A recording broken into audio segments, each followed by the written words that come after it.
بسم اللہ الرحمن الرحیم۔ شروع اللہ کے نام سے جو بڑا مہربان نہایت رحم کرنے والا ہے، اور درود و سلام ان پر جو لائق کے درود و سلام ہیں۔ ویڈیو میں آگے بڑھنے سے پہلے آپ ہمارا چینل سبسکرائب کر لیجئے، ویڈیو دیکھنے کے بعد لائک کیجئے اور کامنٹ کے ذریعے اپنے تاثرات کا اظہار ضرور کیجئے۔ سن 1891 سے پہلے اس دنیا کا کوئی انسان نہیں جانتا تھا کہ خدائی کا دعویٰ کرنے والے فرعونوں کی لاشوں کا کیا ہوا تھا، یا ان کی باقیات کہاں ہیں، یا کہیں ہیں بھی یا نہیں۔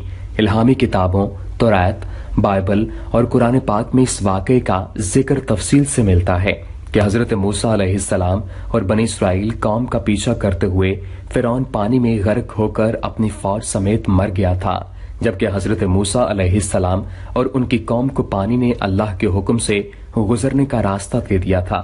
اس کے بعد کیا ہوا تھا، اس بارے میں بائبل اور توریت خاموش ہیں، لیکن قرآن پاک میں اس کے انجام کے بارے میں ایک بہت ہی عجیب بات کہی گئی تھی، جس کی کسی کو سمجھ نہیں تھی کہ اس کا مطلب کیا ہے۔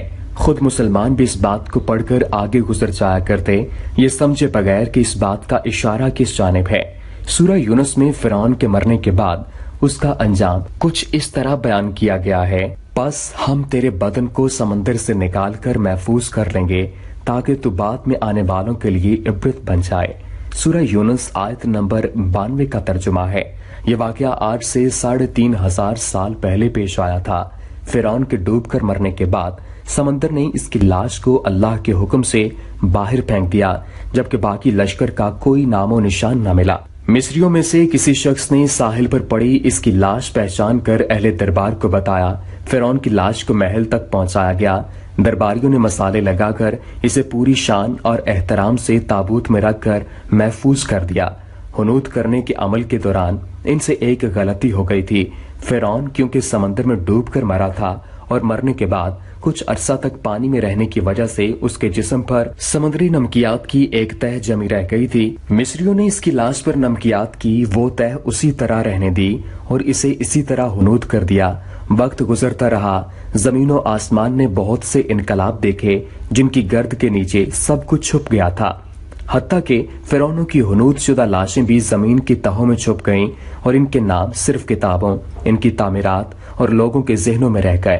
اس واقعے کے 2000 سال بعد اس دنیا میں اللہ کے آخری نبی حضور اکرم صلی اللہ علیہ وآلہ وسلم تشریف لائے۔ ان پر نازل ہونے والی آخری کتاب میں فرعونوں کے قصے بڑی تفصیل کے ساتھ بیان کیے گئے تھے، اور اس سلسلے میں اس فرعون کا جسم محفوظ کرنے کی بابت آیت بھی نازل ہوئی تھی، جس کی سچائی پر سب اہل ایمان کا پختہ یقین تو تھا، لیکن وہ سمجھنے سے قاصر تھے کہ اس خدائی کا دعویٰ کرنے والے کی لاش کہاں محفوظ کی گئی اور کیسے اسے عبرت کا نشان بنایا جائے گا۔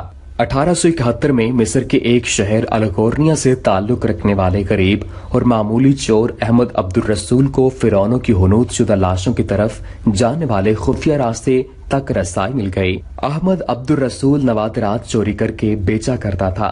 ایک دن وہ دریائے نیل کنارے کے قریب تبیسا کے مقام پر اسی سلسلے میں پھر رہا تھا جب اسے ایک خفیہ راستے کا پتہ چلا۔ وہاں وہ نوادرات کی چوری کے لیے جگہ کھود رہا تھا۔ اسی دوران اسے کچھ لوگوں نے پکڑ لیا اور پولیس کے حوالے کر دیا۔ وہ جس جگہ کھود رہا تھا وہاں سے ملنے والے راستے کی جب مسلسل کھدائی کی گئی، سن 1891 کو دوسری ممیوں کے ساتھ اسے غرق ہونے والے فرعون کی لاش بھی مل گئی۔ اس کے کفن پر سینے کے مقام پر اس کا نام لکھا ہوا تھا۔ ان ممیوں کو ماہرین قاہرہ لے گئے۔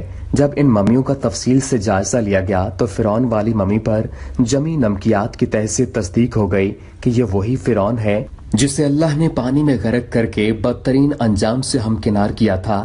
یہ بہت بڑا واقعہ تھا۔ اس کی تصدیق کے لیے دنیا بھر کے ماہرین، آثار قدیمہ اور سائنسدان مصر کی طرف امڑ پڑے۔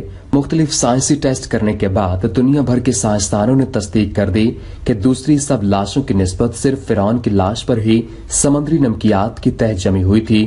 اس تصدیق کے بعد اسے فرعون کی لاش قرار دے کر عجائب گھر میں محفوظ کر دیا گیا۔ سن 1982 میں فرعون کی ممی خراب ہونے لگی تو اس وقت کی مصری حکومت نے فرانس کی حکومت کو درخواست کی کہ فرعون کی ممی کو خراب ہونے سے بچایا جائے۔ نیز جدید سائنسی ذرائع سے اس کی موت کی وجہ بھی معلوم کی جائے۔ چنانچہ مصری اور فرانسیسی حکومت نے مل کر ممی کو فرانس لے جانے کا انتظام کیا۔ جب فرعون کی لاش کو فرانس پہنچایا گیا تو ایئرپورٹ پر اس دور کے فرانسیسی صدر بذات خود حکومت کے اعلیٰ عہدیداروں، تمام وزراء اور فوج کے افسران کے ساتھ استقبال کے لیے موجود تھے۔ فرعون کی لاش کا استقبال کسی عظیم زندہ بادشاہ کی طرح کیا گیا۔ فوجی دستوں نے سلامی دی۔ فرعون کی ممی کو ماہر ڈاکٹرز کی ٹیم کے حوالے کیا گیا۔ اس ٹیم کے سربراہ ڈاکٹر مورس بوکائے تھے۔ مائکروسکوپک ٹیسٹوں کے ذریعے ممی کے تمام اعضاء کا باریک بینی سے جائزہ لیا گیا تو معلوم ہوا کہ اس کی لاش اور جسم میں سمندری ذرات ابھی تک موجود ہیں اور موت کی وجہ بھی پانی میں ڈوبنے کی وجہ سے ہوئی تھی۔ ایک بادشاہ کی موت پانی میں ڈوبنے کی وجہ سے ہو، یہ ڈاکٹر مورس کے لیے حیرت کی بات تھی۔ اس نے اس ممی کے بارے میں مزید جاننے کی کوشش کی تو اسے معلوم ہوا کہ اس بادشاہ کی موت کے حالات مسلمانوں کے نبی صلی اللہ علیہ وآلہ وسلم پر اتری کتاب میں تفصیل سے درج ہیں۔ اسے علم تھا کہ جہاں سے یہ لاش ملی ہے وہ اسلامی ملک ہے۔ چنانچہ تجسس کے ہاتھوں مجبور ہو کر وہ مصر پہنچا۔ وہ ایک سائنسدان تھا۔ اس نے اس معاملے میں مصر کے ہی ایک سائنسدان سے ملاقات کی۔ اس سائنسدان نے قرآن پاک کھول کر اسے سورہ یونس کی آیات 90 تا 92 کا ترجمہ لفظ بلفظ سنایا۔